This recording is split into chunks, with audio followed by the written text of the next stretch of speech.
So this is a big kicker of a chainsaw, the NeoTec 895. It's got 90 something cc's, and it is a clone of a kind of famous or well-known chainsaw, the Husky 395.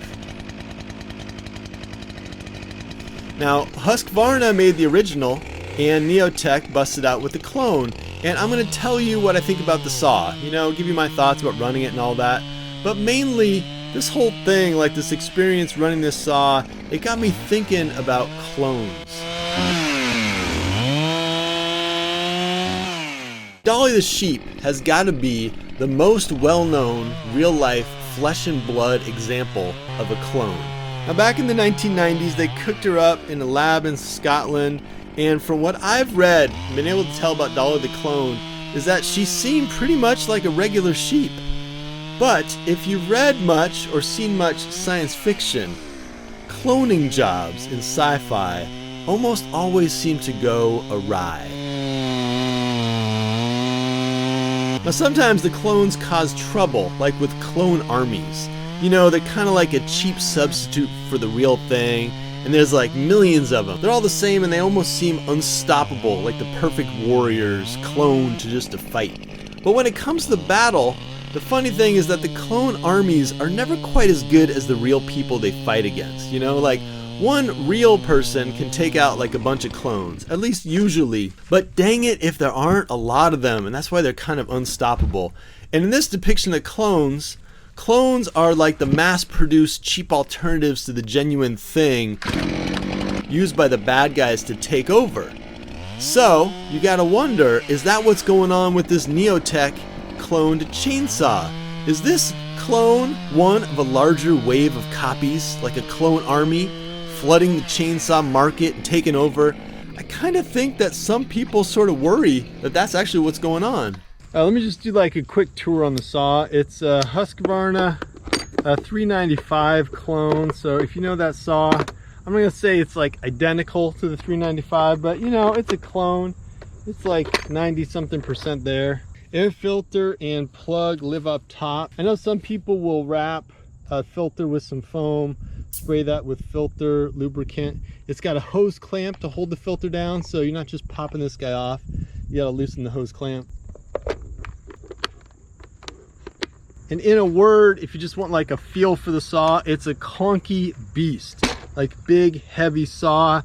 Got a plate on the base. It is removable, but given the weight of the saw, that just kind of keeps you from like cracking things and breaking things when you put it down. Decomp button right here. Your carb tuning happens where you would guess it does.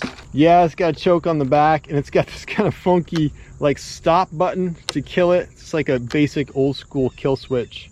Does not have like a full wrap handle or anything like that. For me, it's not really a saw that I would take out to drop a tree. Maybe for flush cutting a stump, but I just would rather have something lighter. For me, like I might have said already, it's more of like a woodlot saw. But then there are the clones in sci-fi that are used as organ banks. Kind of like donor bodies. You grow the cloned double in order to have a backup, and then you can mine the clone, like kill it off someday to pull out a new kidney or heart or set of eyeballs or whatever you need. But I kind of doubt this honkin' NeoTec chainsaw is going to be anyone's donor for the original 395. I mean, it's possible, but if you need parts for your Husky, you're probably just better off searching on eBay. There's also that thing that's always running through sci-fi narratives about clones.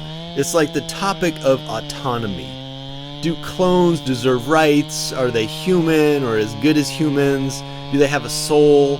And what's to say, really, that they're actually lesser than the originals? Could they actually be superior and less flawed than humans? And that's actually kind of relevant, I think, to this big old beast of a saw. When you're gassing it up and running this saw like it's in your hands and you feel the power, it sure feels like the real thing. Or if not the real thing, a real thing. This saw didn't ask to be a clone. Should it be cast out of the saw shop and left out here in the woodshed? Or am I going to bring it into the shop and treat it with all the care and everything that I give the rest of the chainsaws? I was talking to Melissa about this whole clone thing, and she mentioned this 90s movie, which I hadn't seen before, called Multiplicity. And in this one, Michael Keaton clones himself. And then the kicker is that he kind of clones his clone and starts making a bunch of clones. And if you thought clones were bad, you should see their clones. And in Multiplicity, the clone of the clone is dumber. You know, it's like a worse copy. There's like this decline thing that's going on every time you clone a clone. If you haven't noticed, there are a lot of cloned chainsaws out there on the market. NeoTec, Proyama, Holtzforma, there's like a bunch of copies of Steels and Husqvarnas. But what happens when this NeoTec 895, this big old chunky saw I'm running, what happens when it is cloned somewhere down the road? A copy of the original Husky, or a copy of the copy of the copy. Where is all this copycat engineering going? Now, if there's an upside to all this clone business in the world of knockoff chainsaws, it's that you end up with a pretty decent, powerful chip spitter of a chainsaw like the NeoTec 895. Unless, of course, you think a clone like this is part of a soulless army, or necessarily worse than the original in some way, or even worse than that, not deserving of rights. Like, it just is completely illegitimate. I've got to say that running this saw is almost like being in the presence of the original. Not quite the same thing, but it's almost like that, which I guess is kind of like the true accomplishment of a clone. This is just like a small side note. If you're used to tightening up your chain on the side, it's just a little bit more old school. I think the Husky 395 rolls this way. I know a bunch of older saws do. There's just a tightening screw on the inside here. It's kind of cool because it means you can always put the cover on without having to line up the tensioning screw, but at the same time, it's just a little bit awkward because you got to reach in here and hit this screw to tighten it up.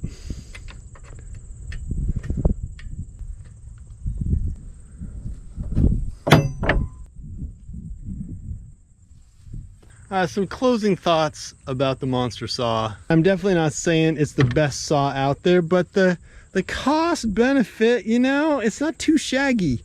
You got like $380 or something like that in the saw, probably another $100 for the bar and chain. Whereas, you know, a beautiful, absolutely just exquisite work of art like the 500i from Steel, you're just gonna drop more bills on that thing. It's still the saw I grab when I need to do a removal or just like use in the field. This thing is just a big, massive hunk of steel. At the same time, it just eats wood, and that's kind of what's fun about it. Anyway, those are my thoughts on this big old chainsaw. It's not necessarily a how-to video. It's more like the story of how I did it. Appreciate you checking it out.